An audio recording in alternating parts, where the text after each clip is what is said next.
खुर्शीद दीन अहमद का आलम के उफुक पर चमकेगा ये नूर हमेशा चमका है, ये नूर हमेशा चमका है, ये नूर बराबर चमकेगा।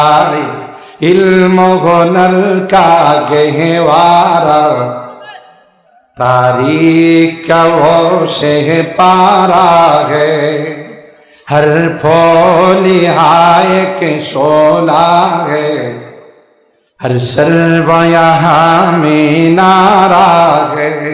अल्लाहु अकबर। फउल्क़िय अस्सहरतु साजिदीन क़ालू आमन्ना बिरब्बिल आलमीन रब्बि मूसा व हारून। সমস্ত জাদুকররা সিজদায় পড়ে গেলেন। তাদের একটাই স্লোগান, ক্বালু আমান্না বিরব্বিল আলামিন। না না, এটা কোনো জাদু নয়, এটা আল্লাহ প্রদত্ত মুজিজা। জাদু একজনের জাদু আরেকজনের জাদুকে দুর্বল করতে পারে, সাময়িক পরাস্ত করতে পারে, গিলে খাইতে পারে না। এই লাঠি ছাড়ার পর সাপ হয়ে গেল, আর এক লোকমায় সবগুলোকে খেয়ে ফেললো। দেরি হয় না, সবাই মাঠের মধ্যে সিজদায় পড়ে স্লোগান একটাই, ক্বালু আমান্না বিরব্বিল আলামিন রব্বি মূসা ওয়া হারুন।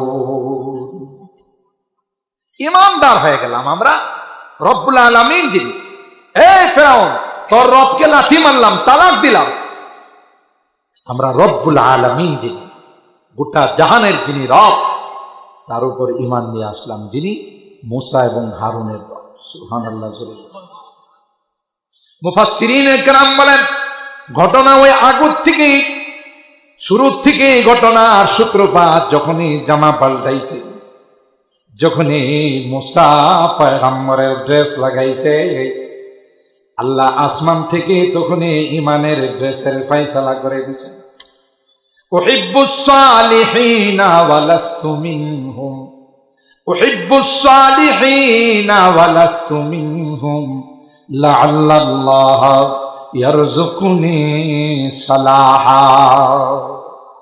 আমি নেককার নয়, কিন্তু আল্লাহওয়ালাদেরকে ভালোবাসি, আল্লাহওয়ালাদেরকে মহব্বত করি, যেন আল্লাহ তাদের সাথে আমাকেও জান্নাতের মেহমান বানায়। আমরা জানি আল্লাহ পাকের একটা নিজাম, যখন যে যুগে নবী রাসূলদেরকে প্রেরণ করেছেন, যুগের চাহিদা মতো আল্লাহ তাআলা সবচেয়ে বড় মুজিজা দিয়েছেন। যুগের মধ্যে যে জিনিস নিয়ে তাদের মধ্যে প্রতিযোগিতা হয়, যে জিনিস নিয়ে তারা অহংকার করে, গর্ব করে, তাকে ডাউন দেওয়ার জন্য আল্লাহ তাআলা যুগের নবীকে সেই মুজিজা দান করছেন, যে মুজিজার সামনে তাদের আত্মসমর্পণ করা ছাড়া, সারেন্ডার করা ছাড়া কোনো বিকল্প নাই। যেমন সাইয়্যিদানা হযরতে মূসা আলা নবিয়িনা আলাইহিস সালাতু ওয়াস সালামকে আল্লাহ তাআলা লাঠি দিয়েছিলেন মুজিজা স্বরূপ। যে লাঠি শুআইব আলাইহিস সালাম তাকে ইনআম দিয়েছিলেন, পুরস্কার দিয়েছিলেন, যে বাবা নাও এই লাঠি, আমিও নবীদের কাছ থেকে পাইছি, তোমাকে দিলাম। ইতিহাস আমাদের জানা আছে। যুগটা ছিল জাদুকরদের যুগ। কে কার চাইতে ভালো জাদু দেখাইতে পারে, এই নিয়ে তাদের মধ্যে প্রতিযোগিতা হতো, কম্পিটিশন হতো। এমন একটা যুগ ছিল সেই যুগ। তো আল্লাহ তাআলা সাইয়্যিদানা হযরতে মূসা আলা নবিয়িনা আলাইহিস সালাতু ওয়াস সালামকে এমন এক মুজিজা দান করলেন, যার সামনে সকল জাদুকররা সারেন্ডার করতে বাধ্য, আত্মসমর্পণ করেছেন। কোরআনে কারীমে বারবার আল্লাহ তাআলা এই ঘটনা আমাদের সামনে বর্ণনা করেছেন। যখন হযরতে মুসা আলাইহিস সালাম ফেরাউনকে বললেন যে আল্লাহ তাআলা আমাকে নবী বানায়া পাঠাইছেন, দলিল তুমি যে নবী, এই যে লাঠি জমিনে ছেড়ে দিলে সাপ হয়ে যায়, আর আমার হাত বগলের নিচের থেকে বের করলে তাখরুজ বাইদা মিন গায়রি সুইন আয়াতান উখরা, এতটাই আলোকিত হয় সূর্যের আলো পর্যন্ত মলিন হয়ে যায়। সুবহানাল্লাহ। এই দুইটা মুজিজা বড় ছিল। ফেরাউন সকল জাদুকরদেরকে এক মাঠে জমা করল যে মুসা নবীর সঙ্গে মোকাবেলা হবে। একদিকে শুধু একমাত্র আল্লাহর পয়গম্বর হযরতে মুসা কালিমুল্লাহ, আর একদিকে গোটা জাতি, তাদের হাতে মোকাবেলা করার বহু অস্ত্র, জাদুবিদ্যা শিখছে। হযরতে মুসা আলাইহিস সালাম ফাউজাসা ফি নাফসিহি খিফাতাম মুসা, মনে মনে একটু ভয় পাইলেন। এই ভয় পরাজয়ের ভয় নয়, কারণ নবীরা জানেন জয়ের মালা নবীদের গলায় ঝুলবে, তাই না? নবীরা কি কোনোদিন পরাজয় বরণ করছেন? বিজয় নবীদের ভাগ্যে। তাইলে তিনি ভয় পাইছেন যে এই মানুষগুলো এত কষ্ট করে এত দূরের থেকে আসতেছে, খালি হাতে যায় কিনা, এরা কি বেঈমান হয়ে ফেরত যাবে না ঈমান নিয়ে ফেরত যাবে, এই ভয় পাইছে।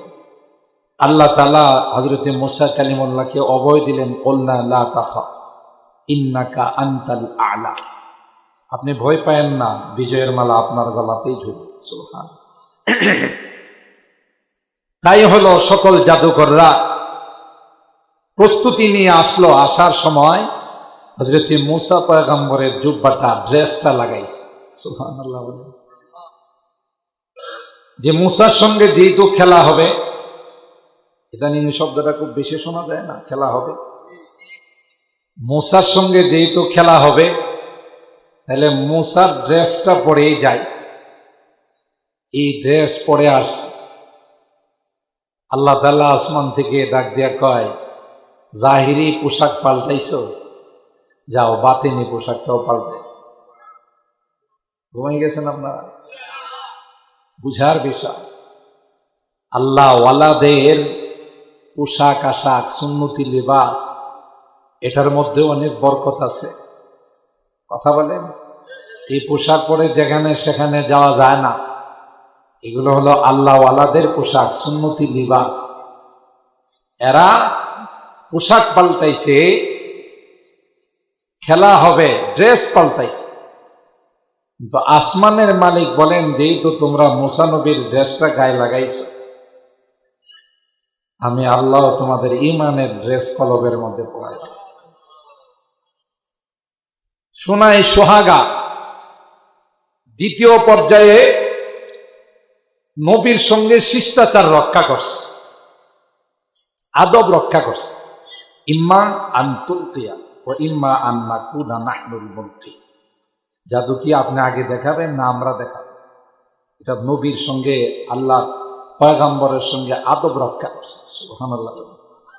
আল্লাহ কয়, এখন তো আরো কাম বানায় ফেলাইছে, এখন তো এটা পাতি হয়ে গেল, তোমাদের ঈমান আনাটা এটা আমার পক্ষ থেকে ফাইসালা হয়ে গেছে।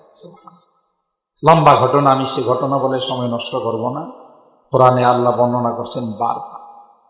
আসলো কি, আল্লাহর নবী বললেন, ক্বালা বাল আলকু, তোমরাই দেখাও।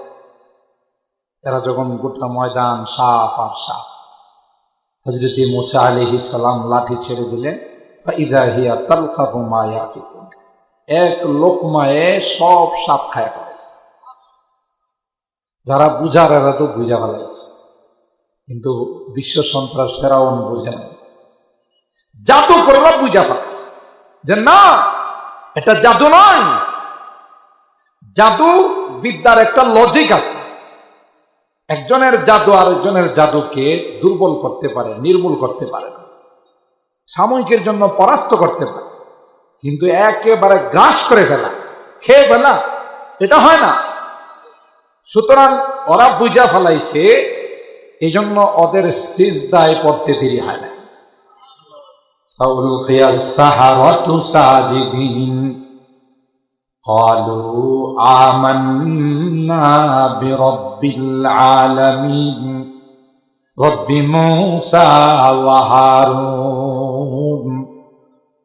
সমস্ত জাদুকররা সিজদায় পড়ে গেলেন। তাদের একটাই স্লোগান, ক্বালু আমান্না বিরাব্বিল আলামিন। না না, এটা কোনো জাদু নয়, এটা আল্লাহ প্রদত্ত মুজিজা। জাদু একজনের জাদু আরেকজনের জাদুকে দুর্বল করতে পারে, সাময়িক পরাস্ত করতে পারে, গিলে খাইতে পারে না। এই লাঠি ছাড়ার পর সাপ হয়ে গেল, আর এক লোকমায় সবগুলোকে খেয়ে ফেললো। দেরি হয় না, সবাই মাঠের মধ্যে সিজদায় পড়ে। স্লোগান একটাই, ক্বালু আমান্না বিরাব্বিল আলামিন রব্বি মূসা ওয়া হারুন। ইমানদার হয়ে গেলাম আমরা, রব্বুল আলামিন যিনি। এই ফেরাউন, তোর রবকে লাঠি মারলাম, তালাক দিলাম। আমরা রব্বুল আলামিন যিনি, গোটা জাহানের যিনি রব, তার উপর ঈমান নিয়ে আসলাম, যিনি মূসা এবং হারুনের রব। সুবহানাল্লাহ। মুফাসসিরিনে কেরাম বলেন, ঘটনা ওই আগের থেকে, শুরুর থেকে ঘটনার সূত্রপাত যখনই জামা পাল্টাইছে, যখনই মূসা পয়গম্বরের ড্রেস লাগাইছে, আল্লাহ আসমান থেকে তখনই ঈমানের ড্রেসের ফয়সালা করে দিয়েছেন। উহিব্বুস সালিহিনা ওয়া লাস্তু মিনহুম, উহিব্বুস সালিহিনা ওয়া লাস্তু মিনহুম লাআল্লাল্লাহ ইয়ারযুকুনি সালাহা। আমি নেককার নয়, কিন্তু আল্লাহওয়ালাদেরকে ভালোবাসি, আল্লাহওয়ালাদেরকে মহব্বত করি, যেন আল্লাহ তাদের সাথে আমাকেও জান্নাতের মেহমান বানায়। মুহতারাম হাজিরিন, কোরআনুল কারীমের সূরা আল বাকারা 23 নম্বর আয়াতে কারিমা আমি তেলাওয়াত করছি। সরকারে দু আলম, মাহবুবে কিবরিয়া, সৈয়দুল কাউনাইন, সৈয়দুস সাকালাইন, হযরতে মুহাম্মদুর রাসূলুল্লাহ সাল্লাল্লাহু তাআলা আলাইহি ওয়াসাল্লামের অসংখ্য হাদিস থেকে একটি মশহুর হাদিস, যে হাদিস আমাদের মক্তবের মাদ্রাসার ছোট ছোট বাচ্চারাও মুখস্থ যায়, আমরাও আলহামদুলিল্লাহ অনেকে জানি। এমন একখানা হাদিস পাঠ করেছি।